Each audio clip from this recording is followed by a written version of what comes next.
নমস্কার, আমি সুচিত্রা আর ইউএসএম কিচেনে আপনাদের সকলকে স্বাগত। আজকের রেসিপি ভেজিটেবল স্যুপ। শীতকালের খুবই পছন্দের একটি খাবার। শীত গরম সবসময় স্যুপ খাওয়া যায়, তবে শীতের ঠান্ডা ঠান্ডা সকাল বা সন্ধ্যায় গরম গরম ভেজিটেবল স্যুপ খাওয়ার মজাই আলাদা। আর এই সময় স্যুপের ভেজিটেবলসও অ্যাভেলেবেল থাকে, তো সব মিলিয়ে অসাধারণ। তাই দেরি না করে আপনারাও বানিয়ে ফেলুন এই সুস্বাদু এবং স্বাস্থ্যকর রেসিপিটি। তাহলে চলুন আর দেরি না করে রেসিপিটি দেখে নিই। রেসিপিটি বানানোর জন্য আমি কিছু ভেজিটেবলস কেটে নেব। প্রথমে নিয়েছি একটা বাঁধাকপি।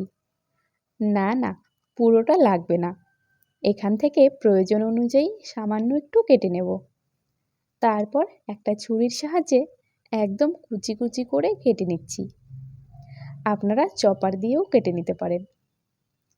এই যে এইটুকু বাঁধাকপি নিয়েছি। এরপর নিয়েছি ছোট্ট এক টুকরো গাজর। গাজরের ওপরটা এইভাবে ছুরি দিয়ে একটু চিলে নিয়ে একদম ছোট ছোট টুকরো করে কেটে নেব।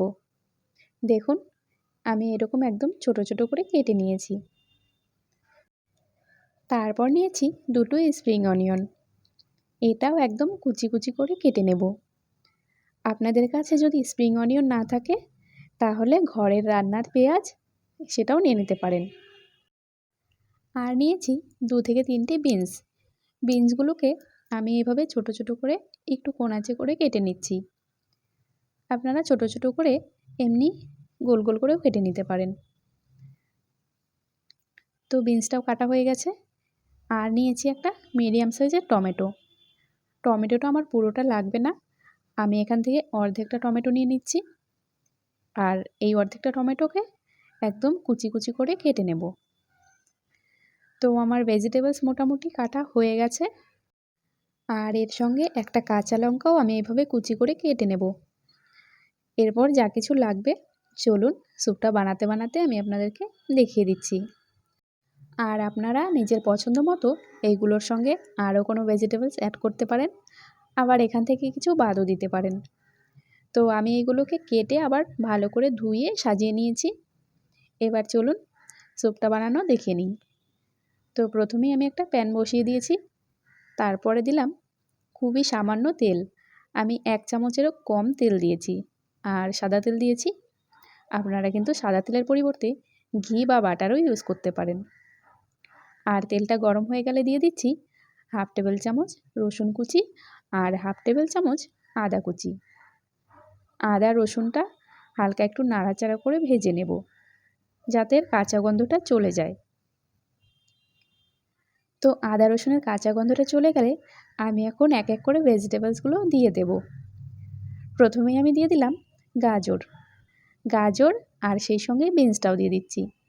গাজর আর বিনসটা একটু সেদ্ধ হতে বেশি টাইম লাগে, তাই জন্য এইগুলোকে আগে দিয়ে দিলাম। তারপর মিনিট 2 নাড়াচাড়া করে এতে আমি অ্যাড করে দেব বাঁধাকপি আর টমেটো কুচি। তারপর আবার একটু নেড়েচেড়ে নেব। আর বাঁধাকপিটা একটু নরম হয়ে আসলে দিয়ে দেব স্প্রিং অনিয়ন আর সেই সঙ্গে কাঁচা লঙ্কা কুচিটাও। তারপর আবার মিনিট 2 নাড়াচাড়া করে নেব। এই ভেজিটেবলসগুলো আমি কিন্তু ভাজবো না, একদম হালকা একটু নরম হতে দেব। আর সব কিছু এইভাবে একটু নরম হয়ে আসলে দিয়ে দেব পরিমাণ মতো জল। আমি এখানে 800 ml মতো জল দিচ্ছি। এটাকে কমিয়ে 500 থেকে 600 ml আনতে হবে। এরপর স্বাদ মতো নুন দিয়ে স্যুপটাকে জাল হতে দেব 10 মিনিট। 10 মিনিট আমি মিডিয়াম টু হাই আঁচে স্যুপটাকে জাল করে নিয়েছি। আর সবজিগুলোও সেদ্ধ হয়ে গেছে। এখন এতে দিয়ে দেব 1/2 টেবিল চামচ মতো গোলমরিচের গুঁড়ো। গোলমরিচের গুঁড়ো দিলে খুব সুন্দর একটা গন্ধ আসে, স্যুপটা খেতেও অনেক ভালো লাগে। তারপর আমি এদিকে 1 টেবিল চামচ মতো নিয়েছি কর্নফ্লাওয়ার। একটু জল দিয়ে কর্নফ্লাওয়ারটা পাতলা করে গুলে নিচ্ছি। তারপর কর্নফ্লাওয়ারটাকে আস্তে আস্তে স্যুপের মধ্যে এভাবে ঢেলে দেব আর চামচ দিয়ে নাড়াতে থাকবো। ছোট থেকে বড় বাড়ির সকলের জন্য এই ভেজিটেবল স্যুপ কিন্তু ভীষণ উপকারী এবং স্বাস্থ্যকর। শুধু কি তাই, স্বাদেও অপূর্ব। শীতের সকালে এরকম গরম গরম স্যুপ, উফ, দারুণ খেতে।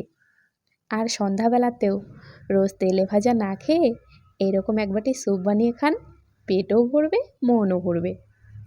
এছাড়া বাড়িতে যদি অসুস্থ রোগী থাকে বা বয়স্কদের জন্য রাতের ডিনারেও এটা বানাতে পারেন। তো কর্নফ্লাওয়ারটা দিয়ে আমি 1 মিনিট মতো আরও জাল করে নিয়েছি। দেখুন স্যুপটা অনেকটা ঘন হয়ে এসেছে। সবশেষে আমি এখন এতে দিয়ে দেবো সামান্য একটু লেবুর রস আর একটু ধনেপাতা কুচি।